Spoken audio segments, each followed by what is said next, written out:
18 years have passed, and this case is still unsolved.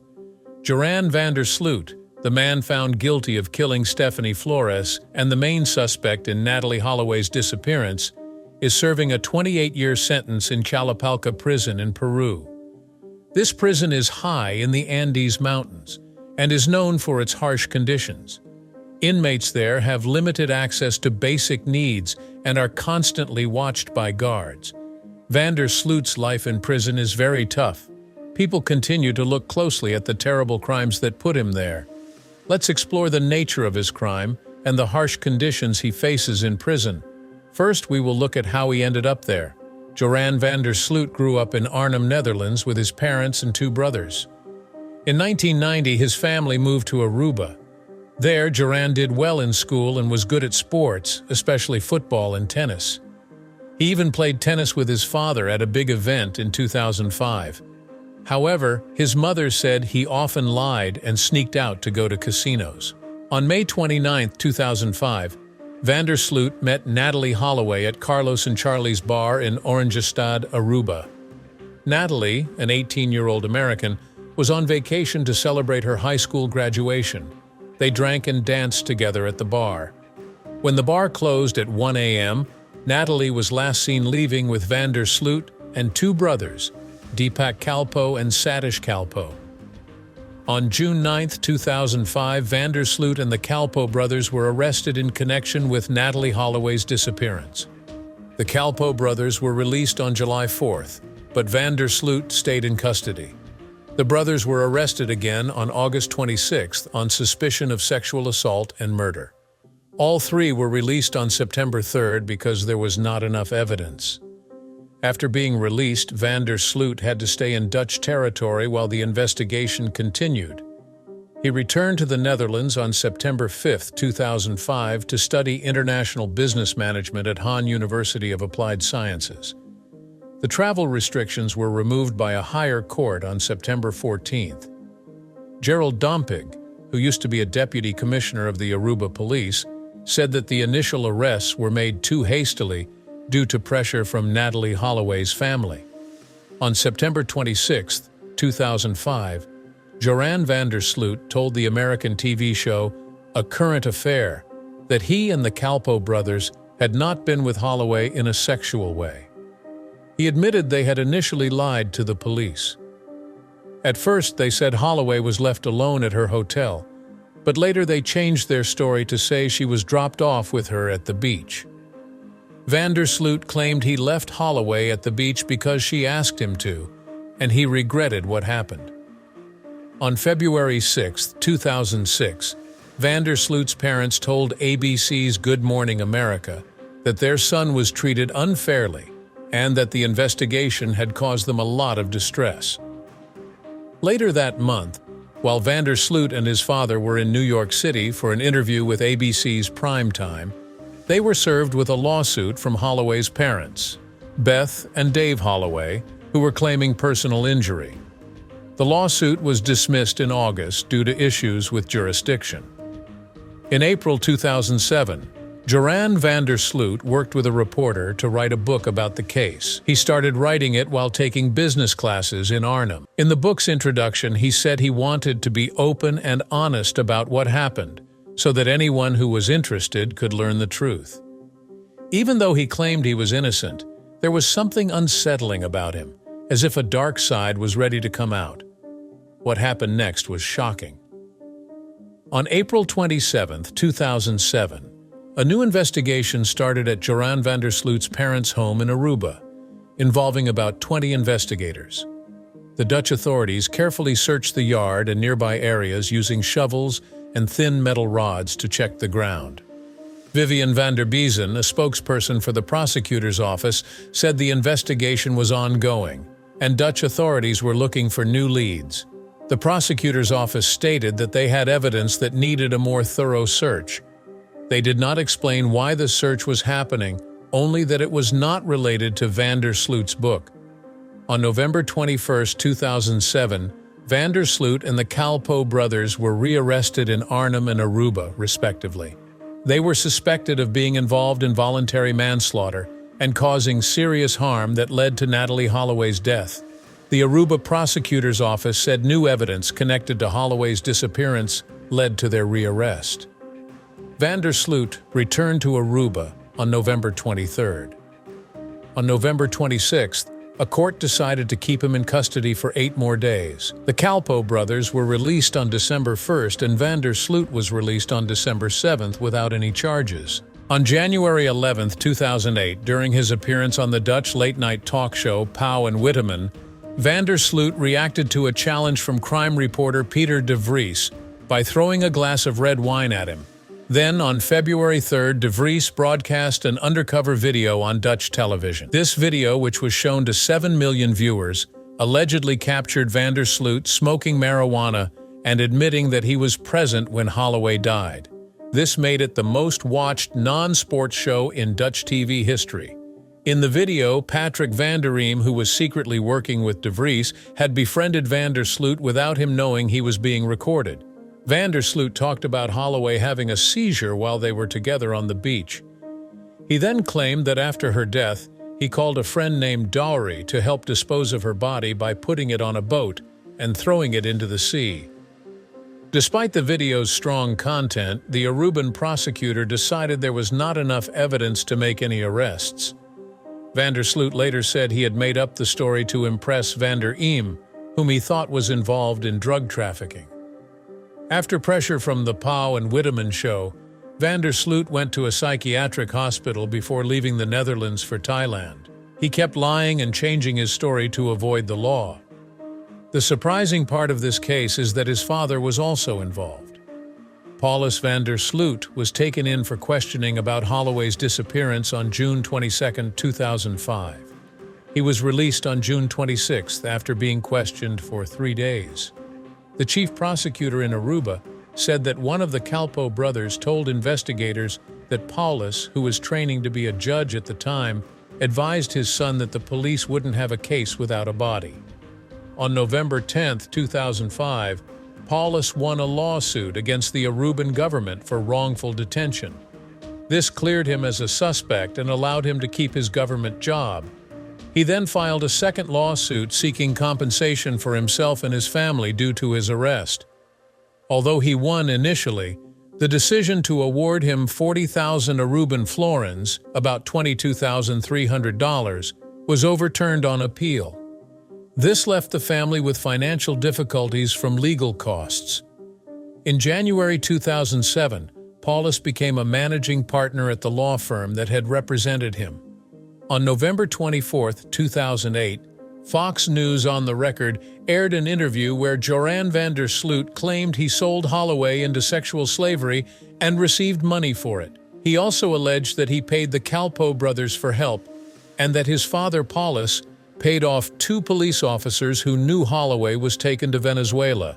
Vander Sloot later retracted these claims. The show included part of an audio recording that Vander Sloot said was a phone call with Paulus, showing Paulus knew about his son's alleged trafficking. Prosecutor Hans Moss said the other voice on the recording was not Paulus's. On January 8, 2010, Paulus left his job at the law firm.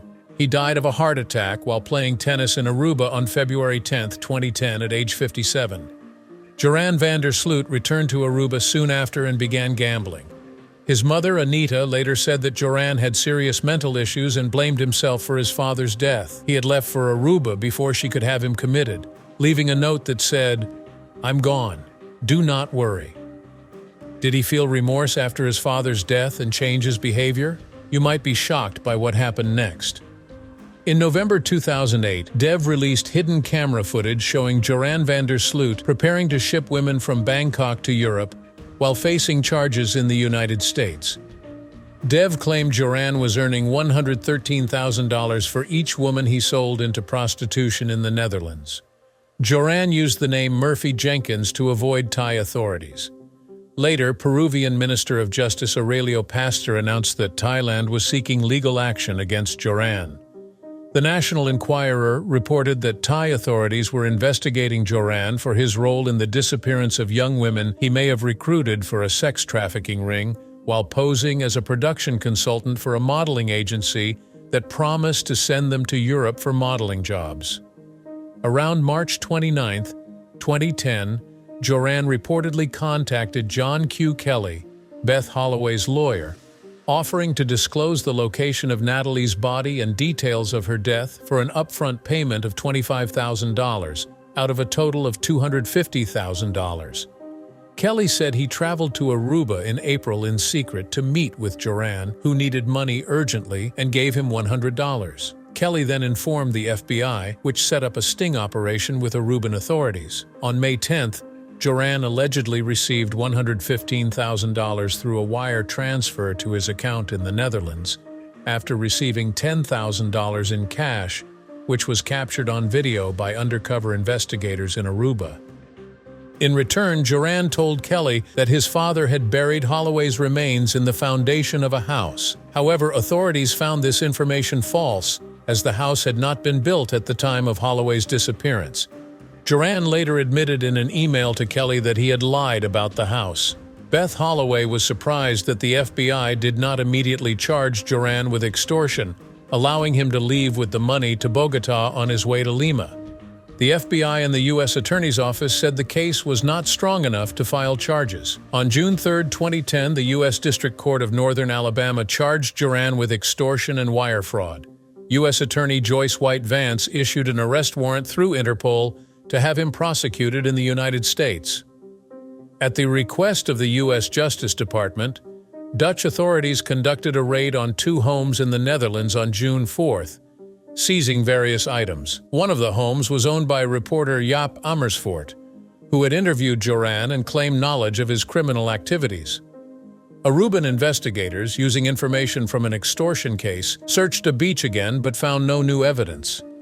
The Solicitor General's office in Aruba stated they would not pursue Joran's extradition. On June 30th, a U.S. federal grand jury indicted Joran on 2 charges. The indictment filed with the U.S. District Court sought to recover the $25,100 paid to Joran. In a September 6, 2010, interview with De Telegraaf, Joran admitted to the extortion plot, saying, "I wanted to get back at Natalie's family. Her parents have been making my life tough for 5 years." His attorney claimed Joran was not paid for the interview and suggested there could have been translation errors. On March 9, 2014, the Peruvian government announced that Joran would be extradited to the U.S. in 2038 to face extortion and wire fraud charges after serving his 28-year sentence in Peru. In February 2016, an undercover reporter recorded Joran confessing to the murder of Natalie Holloway. The footage shows Joran speaking in Dutch, laughing about never revealing the truth, and admitting to killing Holloway. His Peruvian wife was present during the recording. On May 30, 2010, the 5th anniversary of Holloway's disappearance, Stephanie Tatiana Flores Ramirez, 21, was found dead in the Hotel TAC in Lima, Peru. Her body showed signs of physical assault and was discovered by hotel staff in room 309, registered in Joran's name. Joran had left the hotel without returning the room key and left the television on. A tennis racket suspected to be the weapon was found in the room. Witnesses, including a hotel guest and an employee, saw Joran and Flores enter the hotel room together. Police also obtained video footage of them playing cards the night before at the Atlantic City Casino in Lima. On May 14, 2010, Joran came to Peru from Colombia for the Latin American Poker Tour. Flores, a business student at the University of Lima, was close to finishing her studies with less than a year to go. She was the daughter of Ricardo Flores, who had been president of the Peruvian Automobile Club and won the Caminos del Inca rally in 1991. Ricardo Flores, known as a businessman and event organizer, ran for vice president in 2001 and for president in 2006. He said the police found illegal drugs in his daughter's car, which was parked about 50 blocks from the hotel where she died. Her jewelry, money, Idaho, and credit cards were gone, including $1,000 for a laptop and over $110,000 she had won at the casino. It was said she kept the money in her car, but the police did not find it there. After Flores's family reported her missing, the police reviewed the hotel's security footage and found Joran's name and ID number. About an hour before her body was found, her brother's wife discovered Joran's background through a Google search. The Peruvian authorities named Joran as the only suspect in the case. Interpol issued an alert, suspecting that Joran had fled to Chile with plans to reach Aruba via Argentina. On May 31, 2010, Joran was seen entering Chile through the Chacaluta border crossing near Arica. His ex-girlfriend, Melody Granadillo, said Joran asked her for money to buy a ticket back to Aruba. On June 3, Joran was caught near Curacaví by the Chilean Investigations Police while in a rented taxi on Highway 68 between Vina del Mar and Santiago. He had a laptop, foreign currency, a business card case, detailed maps of ocean currents around Lima, and blood-stained clothes. His phone's SIM card was missing, making it impossible to track his location via mobile phone. Joran told Chilean authorities that armed robbers killed Flores in his hotel room when she refused to stay silent. His Dutch lawyer said Joran was on his way to Santiago to turn himself in. He was deported and taken by Chilean police in a Cessna 310 back to Arica, where he was handed over to Peruvian authorities at the Chacaluta border crossing on June 4th. Joran arrived at Lima Police Headquarters on June 5th and was questioned about Flores's death with lawyer Luz Maria Romero Chin present. The Dutch embassy provided a translator for his defense. He was held in a cell on the 7th floor and allowed to talk to his mother. After reports that he had intentionally hit his head against a wall, guards put Joran on suicide watch. On June 10th, he was moved to a cell at the prosecutor's office in central Lima. The investigation revealed shocking details that stunned the world. Flores won $10,000 at a baccarat table in the Atlantic City Casino on May 25, 2010. She was with a male friend who was not Joran. Casino spokesperson Luis La said she also won $237 playing poker on May 29th, and people often knew who the big winners were. La confirmed Joran did not win any money that night. At 3 a.m. on May 30th, Flores entered the casino alone and went to a poker table where Joran was sitting. Joran had not registered for the Latin American Poker Tour. The deadline to pay the $2,700 entry fee for the June 2nd event was May 30th. Hotel security footage showed Joran and Flores entering the hotel tack together at around 5 a.m. on May 30th. At 8:10 a.m., Joran was seen going to a supermarket and returning with bread and 2 cups of coffee. At about 8:45 a.m., he left the hotel alone with his bags. The autopsy showed there was no evidence of intimate activity before Flores's death and that she had not drunk enough alcohol to be unable to defend herself. The autopsy found she had blunt force trauma to her head, causing a brain hemorrhage, skull fracture, and broken neck. She also had serious facial injuries and signs of asphyxiation. Flores tested positive for amphetamines, but it was unclear if she took them willingly or not. Vander's clothing had blood stains matching Flores's blood type. Blood was also found on the floor, hallway, and mattress in the hotel room. Law enforcement said they would test the clothing, skin found under the victim's fingernails, and a tennis racket that was recovered earlier. Ricardo Flores said in interviews that his daughter's body had to be exhumed to get DNA evidence from her fingernails and that she had not been cremated for this reason.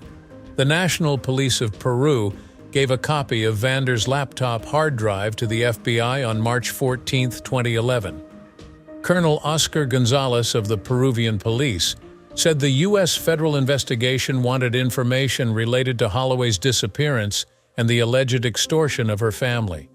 Peruvian detectives found that the laptop accessed information about the Holloway case before Flores arrived in Vander's hotel room. The laptop was then used to visit 2 poker websites while Flores was in the room. Later, according to a police report, the laptop was used to search Google for topics like relationship between the Peruvian and Chilean police, Chilean border pass, buses in Chile, and countries that do not extradite in Latin America. He clearly knew what he was doing.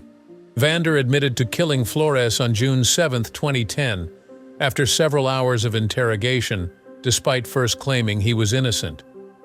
A Peruvian law expert said this confession was a defense strategy to reduce the charge to manslaughter, which carries a sentence of 6 to 20 years instead of a murder conviction, which could result in up to 35 years. The prosecution was seeking a 30-year sentence. Peru does not usually impose life sentences for murder and has abolished the death penalty except in certain military cases. However, a life sentence can be given for murder during a robbery. Peruvian President Alan Garcia Perez used this case to push for bringing back the death penalty for murder. In his written confession released by the police, Vander said he left the hotel to get coffee and bread and found Flores using his laptop without permission when he returned. A police source suggested she may have found information linking him to Holloway's disappearance, leading to a fight and her trying to escape. On June 11, 2010, Judge Juan Buendia of the Lima Superior Court ordered Vander to be detained on charges of murder and robbery, noting his actions were done with ferocity and great cruelty. Under Peruvian law, Vander was not eligible for bail and would be tried by a panel of 3 judges, not a jury. He was given inmate number 32639 and placed in a separate area from the general prison population. He was closely monitored around the clock in a high-security cell block with only 1 other inmate. Reports say Vander offered to reveal the location of Holloway's body in exchange for a transfer to a prison in Aruba, fearing for his safety. His manipulative behavior didn't change. While in prison, his situation worsened. On January 11, 2012, Vander admitted to killing Flores in simple robbery, leading to a conviction and a 28-year prison sentence on January 13th. He was also ordered to pay $75,000 to the Flores family. After the sentencing, Vander was transferred to Pedregorda, a maximum security prison north of Lima. In February 2021, Vander was found guilty of drug trafficking while in Chalapalca prison. He used sugar beets smuggled by another inmate's family to run a cocaine trafficking scheme. In August 2020, he started distributing the cocaine in the prison and sending packages abroad.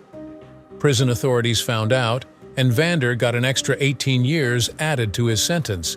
He will be released in 2045, as Peruvian law limits sentences to 35 years unless it's a life sentence.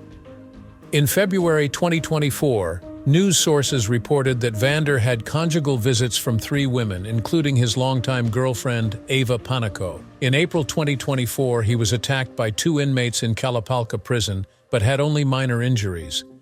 Vander avoided conviction for the crime against Holloway in 2005. During his time in prison, he was moved between 3 different prisons in Peru and was briefly held at Hoover City Jail in Alabama during his trial for the Holloway case. Peru allowed the U.S. to extradite him for the trial. His lawyers said Vander was happy to be in a U.S. detention center, even for a short time, because of the bad conditions in Peruvian prisons. After his trial in the U.S., Vander was sent back to Peru to finish his sentence. He has been in several Peruvian prisons like Miguel Castro Prison in Lima, Pedregorda Prison, and Chalapalca Prison. Due to claims that he got special treatment, such as using the internet and having a cell phone, he was moved around the prison system. Chalapalca Prison, where he is now, is one of the toughest places he has been. It is overcrowded, dirty, and located in the remote Andes Mountains, raising concerns about how prisoners are treated. Amnesty International has reported possible cruel and inhuman treatment of inmates there. Vander has also received threats from other prisoners, with a Peruvian prison official noting that some people want to harm him. Do you think he deserves this treatment? If you like this video, please like and subscribe. Also, click on the next video shown on your screen.